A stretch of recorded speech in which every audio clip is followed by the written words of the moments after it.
Some people think that Aboriginal business means playing small. Some people think that Aboriginal leadership can't truly exist in the best possible ways. And those people are wrong. This episode is a great example shining a light on some of the magnificence that Aboriginal businesses can achieve, because on this episode, we have Andy Wilson joining us. Andy is one of the directors of Advent Atum. He's an Aboriginal man. Advent Atum is a company that's Aboriginal-owned that is redefining the landscape of defence technology in this country of Australia and beyond, overseas in places like Ukraine, Afghanistan, and some other real challenging global terrains in the great spirit of black excellence. Hi everyone, welcome back to Rolling Through Negotiations. This one is episode 107 and we're recording this in November 2025. I'm Matthew Karakalakis, I'm the host of Rolling Through Negotiations. I'm an Aboriginal and a Greek man. I'm a lawyer working in commercial law dispute resolution. I'm also an accredited mediator and I'm a black belt in Brazilian Jiu-Jitsu. All these things together mean I know firsthand what it's like to navigate high-pressure negotiations. It's exactly what we explore here on this podcast. If this is your first time listening, welcome to the podcast. I trust you're going to get something out of this episode to help empower you in your very own negotiations. And if you're a returning listener, welcome back. High five, high 10. We love having you here. I love connecting with you each time you join. One of the things that I love about this episode and this chat with Andy is the way that he speaks about humility, the way that humility can really empower us as a beginning place for our businesses, for our negotiations. I mean, think of a place where you're at right now, some challenge that you're experiencing in your life. And if you look at this challenge in the lens of humility, in empathy, then it can be a powerful beginning because there's truth right there. And he speaks about if we start from this place but then go into where we want to be, following that North Star, keeping that pursuit of excellence, keeping that focus of purpose, that's when we're going to be able to achieve really good business successes. We're going to achieve amazing negotiation outcomes. He speaks about this and much more in this episode of Rolling Through Negotiations. I think you're going to love this one. Before we jump in, I would like to acknowledge the traditional custodians of these lands. Let's pay our respects to elders past, present and emerging. I'd also like to acknowledge the Kaurna peoples whose lands we're recording this episode from. Let's roll.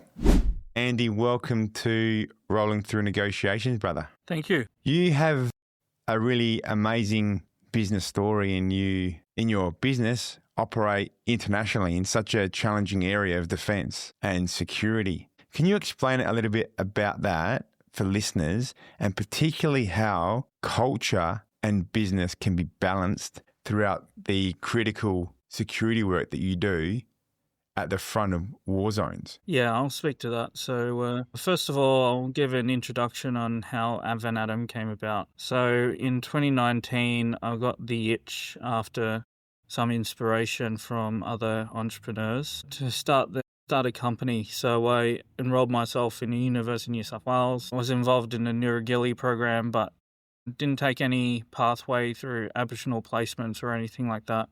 Just went in based on my advanced standing on my previous unis.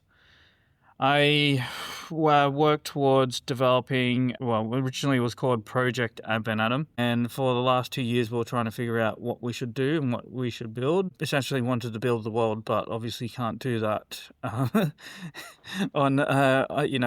so we planned out a business plan. I originally had gathered, a couple of people to join my tribe, essentially. I had up to when we first started the company in July 2021, I did a really stupid thing and signed up 7 company directors for this company that cost for, a few dollars. So that was probably a terrible mistake. And when the time came to signing the consent forms, because when you go through accountants, sometimes it's automated and they expect you to sign the paperwork after within 21 days. Well, some people didn't sign it. ASIC have never dealt with this problem before, so it was very interesting to and fro between ASIC. Having said that, what inspired Advent Atum was a childhood dream that I had probably since 10, 11, and that was to start an international military or aerospace company, either building aircraft or both, And unfortunately, I was inspired by, or fortunately, depends the way you see it, I was inspired by 1980s or 1990s science fiction and anything from the Alien series to Terminator to a video game called Doom 64, which I was scared the shit out of me when I was playing it when I was very young. Yeah, I was inspired by that. And yes, going on to the next question. So one of the things I found was that you got to walk before you can run. And when setting up a defense company, a key thing for me is to stay grounded. And that's quite critical to, establishing some grounding when you're setting up a company. And we wanted to start with everything from ground vehicles and up, and then eventually reach to the stars. And that's what inspired Advent Atum in terms of the company name. Advent is the coming of, and it's also used in space terminology. And Atum is the original sun god Ra. So we have a similar in the dreaming. We have similar goddess named Yi, and she was the sun god that provided sun to the earth to be able for flora and fauna to flourish on. Yeah, so when you speak about walking before you run in the business sense, what does that really mean? So what it means is you got to be able to establish and learn from your mistakes. But you need to do that through, you have to go through what you call a set of trials or baptism of fires. So if you make mistakes at a smaller risk scale, the consequences are less severe. So, for example, when I was talking about registering 7 directors, that was a mistake I made and I had to correct it. If I did that at a much higher level, it'll be much difficult to remove said directors and fix the documents with ASIC when you have investment, etc. So learning through the mistakes early, making mistakes early in business is important for your growth. Once you make them mistakes early, you're less prone to make them in the future when the risk is larger. Yeah, awesome. And just say, because I feel like there could be some listeners right now, Aboriginal business entrepreneurs or even non-Aboriginal business entrepreneurs or people that just are about to step into their own business journey that could learn from some of the mistakes that you've made. And I think the first mistake you're speaking about here is about making sure that you go involved and set up the business with the right people. Are there any ways in which you can encourage people to make sure that they're forming the right partnerships and the right collaborations as part of the business journey? Yeah, correct. So what you need to do is sort of like when you're vetting someone in a relationship, you go on a few dates. You don't rush into something together. Depends, obviously, your cultural influences, but generally in Australia, you want to find that person out before you move in with them. Otherwise, you could end up in a toxic relationship. The same applies to a business. So you want to know who they are.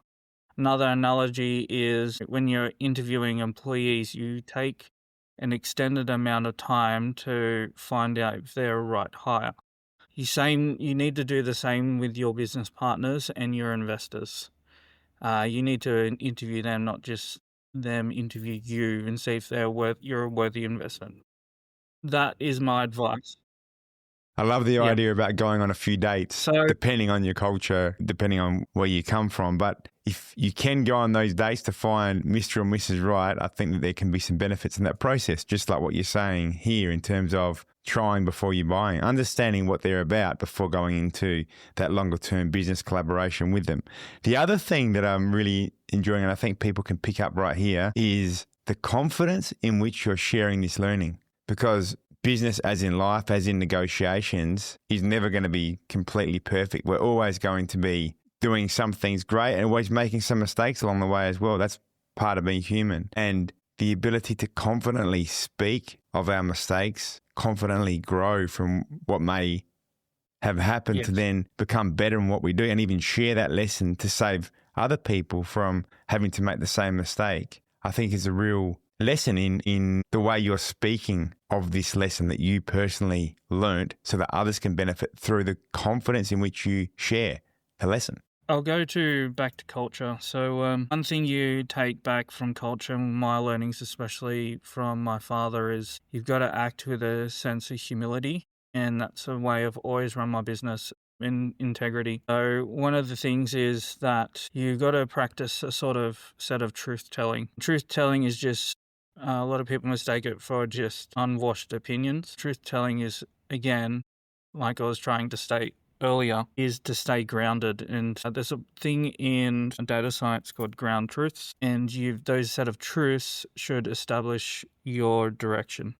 That's what I mean, is when you're staying grounded means when you start business, you got to learn to crawl, walk, run. And when you make mistakes early and fast, you learn from them with less consequence. And that will set your ability to establish truth-telling because you know how to deal with mistakes. And when you're in business, when you're dealing with, bigger potential for financial loss, because you've already gone through that process, you don't run the risk of, stretching the truth or getting yourself into trouble when you're having problems with business side negotiations. Yeah. And that's where I keep pushing this truth-telling to everyone, is that as long as you have internal and external integrity, you become a much more powerful business leader in your own respective mob or community or internationally, which we are doing today. Absolutely. If we can negotiate in business, in life, if we can negotiate with our own people, with communities,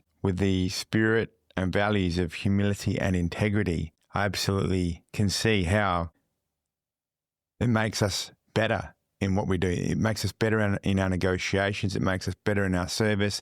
And it makes it a lot easier as a leader too, I believe, because if you feel like as a leader, you have to be perfect, you have to get everything right, even feeling like you are always perfect and are always right with a complete lack of humility, then that gives you a much greater burden to carry on your shoulders. But if you can have that humility and the integrity, speaking with confidence when you are right, but also being humble enough to know when perhaps you don't know the answer, I think that's a great way of leading and having other people coming to support you in the journey. Also, when you speak of humility, it reminds me of the Greek myth of Icarus. Do you know that story? I'll share it with you. So Icarus, heard it briefly, but please share. So his father came home one day and he said, "Hey, Icarus, I've got these fantastic wings. Check these out." And so his father handed Icarus these beautiful wax wings, and they were amazing. They could put on these wings and fly really high. Icarus' dad said to him, "But Icarus, don't go too close to the sun, because if you do, it can be dangerous." Anyway, Icarus was up there flying, loving these amazing wings, flying in the sky. And he thought, you know what, I'm going to go higher because this feels great. Higher and higher he went, completely non-grounded, higher and higher towards the sun. The sun then melted completely those wax wings, and he come crashing down to earth with a great thud and died as a result of not having the humility. And so I think it's a really good story that summarizes not to lose our footing on the ground. And if we're feeling great, we might be doing things well in our negotiations, in our business, in our life, but to always stay grounded and have one foot keeping us on that ground so that we can stay safe, so that we can have the proper perspective and not get too far beyond ourselves, because then we might come crashing down to earth, just like Icarus did. Yes, yeah, definitely. And when you maintain humility, you'll fall from grace. If things go wrong, you don't make a large enough hole once you hit the ground, because you have a bit of extra padding because of the social capital that you've accumulated through your practice of humility. Yeah, and I think that the ability to stay humble while serving overseas as an Aboriginal business owner is pretty amazing too. And you've been there on Ukraine soil. Yes, and when wars have been going on. You've been in incredibly stressful situations. I'm wondering, how does the experience of those stressful type situations help you to build your own confidence and growth as a man? Yeah, so one of the things you'll have if you got the particular drive for it is take joy out of purpose, right? So one of the things I've done earlier in life is find purpose. Purpose is my true north. It gives me a sense of identity. It gives me a sense of community. But also, when you're doing that, sometimes you're making decisions that put yourself at severe risk. You have to make dilemmas and sacrifice, like, hey, I'm going to a war zone. I'm not going to take stupid risks, but there is a chance or possibility I could leave my family in a precarious position when I go overseas. And I've spent the last, pretty much half of this year in Ukraine while my wife has been pregnant. So it was a very hard sacrifice. But you got to have a bit of a utilitarian perspective as well. And there's the understanding of the greater good. If I upgrade these air defense systems, how many children I can save. And to keep me grounded, I named the project that I'm working on in Ukraine Project Timothy. And it was named after a 3-year-old child that was unfortunately killed by Russians due to an airstrike in Kryvyi Rih. And everything that we've done so far in Ukraine has been at cost to the company. Obviously, there's a financial benefit because we get our system certified and allows to open a sales pipeline. Also, the guns we upgrade now on our own dime, they actually have real consequences. So the more heads a system is able to shoot down, the more lives we can save from injury or death. We've had a couple of hurdles with the Ukraine project. Obviously, we've had some business partners in Ukraine wanting to make their own decisions and go different ways, which delayed progress. But you got to have a bit of resilience to get through that. We're able to achieve that, and now we're back to on track, just with the project delay that set us up. Originally, we wanted to complete everything by July, but now, since everything's established, we're looking at a December closeout if everything goes well and the testing goes well. So I think this is incredible I know to hear. I've gone a bit on tangents, but I think it's incredible hearing this, and also the way that you're representing Aboriginal businesses at this level of war zone security, I think is absolute testament to the brilliant work that you're doing, brother. And I think that needs to be celebrated as well, because you've been humble in sharing some learnings, but I think that we also need to remember the amazing things that you're doing and the work you're doing. Project Timothy sounds incredible. What a wonderful way to honour the pregnancy of your wife by focusing on as well on lives of children through the work you're doing too. Yeah, and it's like, I know it's not my own blood, but you've got to understand the bigger picture.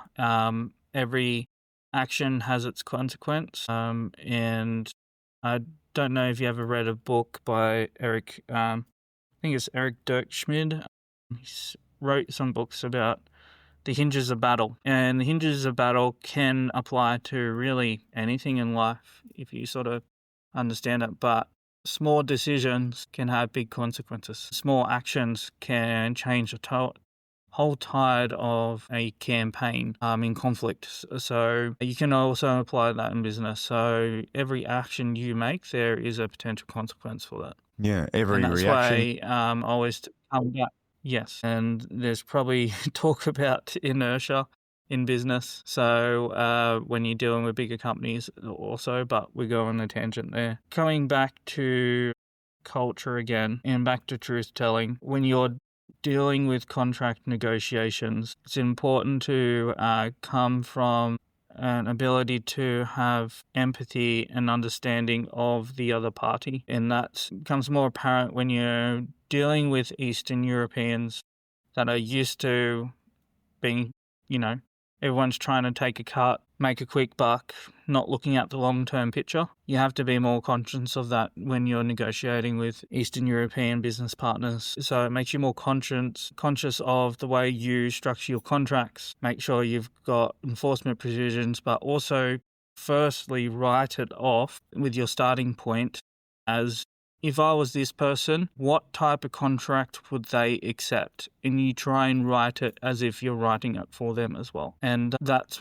a key thing when you're doing international business, because they're used to being screwed over by other companies, and they come and say this, Australian Aboriginal-owned company, hey, we don't want to screw you over, and we're and they're like, we've never heard of this. This feels foreign to us. Everyone wants to steal IP and screw each other over. But they're able to open up, which they don't usually open up, to other companies within their orbit, and they're able to do amazing things together. And that's what led to what we're doing into Ukraine, upgrading the air defense systems. So are you... Additionally, Are you speaking about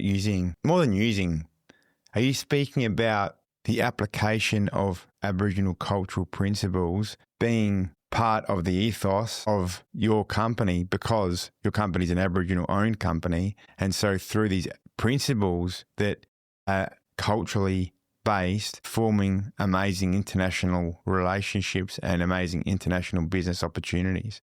And I think that is incredible, and it's a great example of Black excellence, because Correct. sometimes people forget the brilliance of Aboriginal businesses, and what you're speaking about here is representing globally and doing amazing global trade because of these principles of Black excellence. Exactly. It's incredible. And It's I know in amazing. the future we potentially won't be a majority Aboriginal-owned company, and I understand that for the growth pathway. But Aboriginal cultural principles will always be part, especially from Gundagara, will be a part of our identity for the foreseeable future. So my intent was that, you can have Koori background, Murray background, but you can make it. And I wanted to make sure, like, hey, yes, we're an Aboriginal-owned company, but we're going to have an international footprint, because, our history with our northern brothers, going back centuries. Before the European invasion, we used to trade with our international partners, Indonesian fishermen back in the north. So trade has always been part of our identity, and we need to reestablish that, yes, we've got domestic problems, but we can also reach out internationally. And we see that with a lot of, Aboriginal art companies that are able to trade their arts and crafts to an international market, but also we trade to an international market already through the tourism industry, for people as foreigners to celebrate our own culture. And these are critical for the key determining indicators for improved quality of living for our people is economic participation. And I just want Advent Atum to hopefully be an example for younger Black fellows to go, hey, I can give it a hard crack. We hear all the Aboriginal politics and we deal with it day to day, but there's bigger stuff out there that can pull everyone from under us up a bit further on the social class ladder, so we can, probably close the gap is probably not mentioned often anymore post the referendum, but one of the things is, with closing the gap, the quickest way to do that is economic participation. You're mentioning Advent Atum and the work that you're doing internationally as well as being an amazing example, or you want it to be an amazing example for future generation of Aboriginal business people. What can our Aboriginal leaders of the future who are wanting to do amazing in business, who want to be able to increase the economic participation that you're speaking of, learn from some of the positives that you've achieved through Advent Atum to help them in their journey? So one of the things is, if you've got obstacles in life, such as broken family, mental health, chronic health issues, you just see you've got to look at the problem, practice some radical acceptance. And that's what I learnt from Gamarada, and go, well, these are the situation here I have, but I won't use it as an excuse. So you use them as resilience building blocks, like, hey, life learnings, understand your limitations, but work through that. And when you've done that and you've got yourself accepting your situation, you therefore don't have these mental chains that feel like you can't break. So that's the first thing, is you gotta work on your own mindset. Western philosophies call it, pseudopsychology or whatever, calls it mindfulness. So but you've essentially got to structure your own spirit to understand that the only limiter is you, and the world just throws you challenges, and life is not meant to be easy. But if you work through it and you have a North Star and willing to, have setbacks and keep moving forward, you become almost an unstoppable force, and people get in front of you that try and pull you down. Australia's got a tall poppy syndrome type aspect, which is a natural part of our egalitarian culture. But you also got to understand that those values can also be curses when it comes to business, and you've got to accept that also. So sometimes when you are gaining success, you'll have friends and family, show some form of jealousy or, non-acceptance. But to a certain degree, once you get to a certain level, that is just all noise, and then everyone wants to be friends with you again. So the first stage is you just got to establish some self-mastery. Get on top of your mindfulness on your own limitations, and then break those chains and set a way forward. That's the first step for Aboriginal leaders to get through. Yeah, I think that what you've spoken now is incredible, because it also applies to future Aboriginal leaders in business, but also applies to people wanting to negotiate. So if we can do some of these things that you've mentioned, if we can overcome our obstacles and not let obstacles mentally block us down in negotiations, we can see beyond a current struggle into opportunity. That can be a great way of framing the way we see things for our negotiations. Also, in terms of understanding those limitations, that's something that goes back into the humility point we were speaking before, because if we can understand limitations, then we're likely to stay safer in the journey, and acceptance being a part of this as well. Because if we don't accept the way things are, I think then we can be hidden from the truth. I think that if we purely accept how things are when they are not the way that we want them to be, and we keep our focus on the North Star, that's where growth can happen. And I think about this in terms of negotiating, or in terms of future Aboriginal business leaders getting amazing outcomes for communities. We need to be able to accept the challenges that First Nations peoples are faced with in Australia. But acceptance doesn't mean resting in that place. If we keep our focus on the North Star, like you've been speaking about, brother, that's where we can go from this place into the better place. But if we don't accept where we are now, then we have no starting place. And if we don't keep our focus on the North Star, we can never be improved in our business, for our communities, in our negotiations. So I think it's beautiful, those principles you've shared. And I know this is going to, you just got to look at world history, right? Pretty much every nation on earth has gone through some struggle or another, and some have created new identities out of it. And you got to do that self. You got to apply that to the self, but you can also apply that to your own communities, right? So I give an example, what we know as Great Britain. So Great Britain was invaded by multiple countries, but we'll talk about the first occupiers of the lands, which was the Romans, right?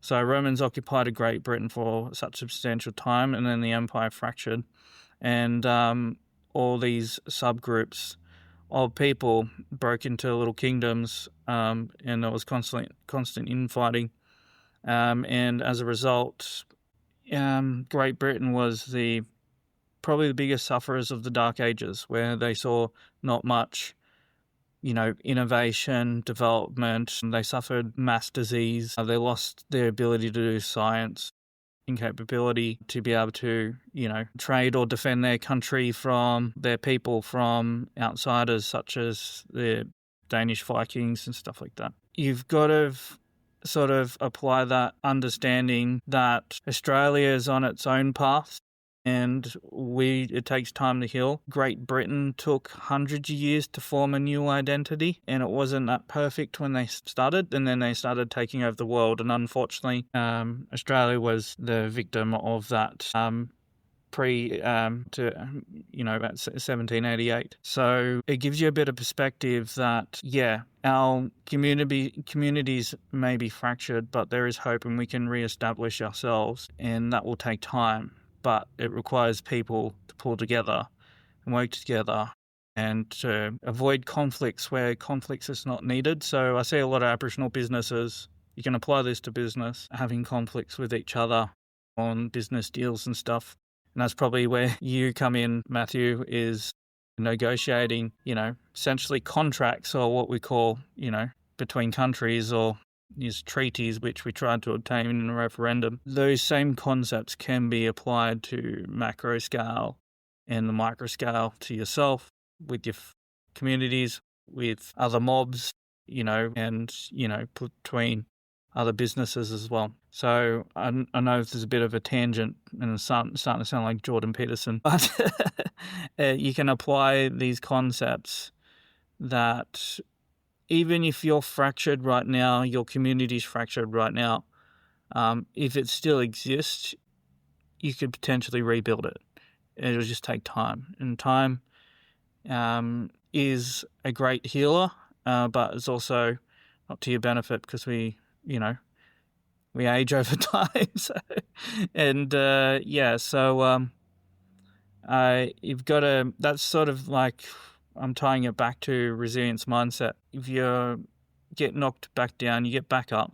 If you've been fractured before, it doesn't mean you're going to be fractured in the future. So you just got to understand from at the concepts level that it can apply to all scale of business, even at nation-sized problems as well. I'd like to wrap up this episode with this question, because I feel like the wisdom that you have already shared, but also the wisdom that you have, is going to help us a lot in this particular question. The question is this: what is something that can be done to be more empowered when negotiating for community's benefit? Yes. So one of the things is make sure you establish your own self-worth, or the community self-worth. Understand what value your community brings. And then when you're negotiating on behalf or with the community and understanding the problem sets, like I said before, always understand the other party, you'll be able to achieve